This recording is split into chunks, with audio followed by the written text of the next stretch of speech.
Wednesday evening கீரை வாங்கி almost ஒரு 3 டேஸ் ஆகிடுச்சு. அதை க்ளீன் பண்ணி வைப்போம்னு சொல்லிட்டு எடுத்து க்ளீன் பண்ணிட்டு இருந்தேன். ஆல்மோஸ்ட் க்ளீன் பண்ணி முடிக்க போகிற ஸ்டேஜில் கதிர் பார்த்துட்டு, இது எதுக்கு இப்படி க்ளீன் பண்ணிட்டு இருக்க, இந்த தண்டோடு தான் போட்டு சமைக்கணும் அப்படின்னு சொன்னாங்க. ஐயோ போச்சே, என் 1 மணி நேரம் உழைப்பு வீணாக போச்சே அப்படின்னு சொல்லிட்டு கொஞ்சம் ஃபீல் பண்ணிவிட்டு அதுக்கப்புறம் டின்னர் செய்ய ஸ்டார்ட் பண்ணிட்டேன். நல்லா தண்ணி கொதிச்சதுக்கப்புறம் கொஞ்சம் உப்பு, கொஞ்சம் ஆயில் சேர்த்துட்டு அதுக்கப்புறம் நூடுல்ஸ் இதோட சேர்த்துக்கலாம். இது நல்லா வெந்ததுக்கப்புறம் இது தனியாக எடுத்து ஃபில்டர் பண்ணும்போது மேலே கொஞ்சம் பச்சை தண்ணி எடுத்து ஊற்றி விடுங்க. அதுக்கப்புறம் கொஞ்சம் ஆயில் சேர்த்துனீங்க அப்படின்னா கொஞ்சம் பளபளன்னு வர ஆரம்பிக்கும்.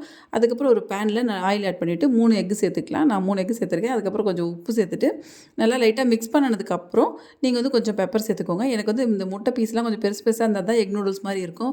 ரொம்ப பவுடரியாக இருந்தால் அது பெருசாக டேஸ்ட்டே இருக்காது. அதே பேனில் இஞ்சி, பூண்டு, ஆனியன் ஆட் பண்ணிட்டு லைட்டாக உப்பு சேர்த்து நல்லா சாட்டே பண்ணிவிட்டு வெஜிடபிள்ஸ் எல்லாம் ஆட் பண்ணிக்கலாம். நான் பீன்ஸ் ஆட் பண்ணிட்டு ஒரு 30 செகண்ட்ஸ் மிக்ஸ் பண்ணதுக்கப்புறம் கேரட் அண்ட் கோஸ் ஆட் பண்ணி மிக்ஸ் பண்ணிக்கிறேன். மேகி மசாலா ஆட் பண்ணால் எனக்கு அந்த டேஸ்ட் பிடிக்குங்கிறதுனால நான் அதை ஆட் பண்ணியிருக்கேன்.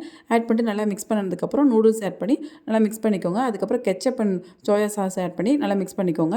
லைட்டாக ஆட் பண்ணியிருக்கேன். உங்களுக்கு அதிகமாக வேணும்னா நீங்கள் இந்த ஸ்டேஜில் ஆட் பண்ணிக்கலாம். அதுக்கப்புறம் நூடுல்ஸ் ஆட் பண்ணதுக்கப்புறமா ketchup and soya sauce add பண்ணியிருக்கேன்.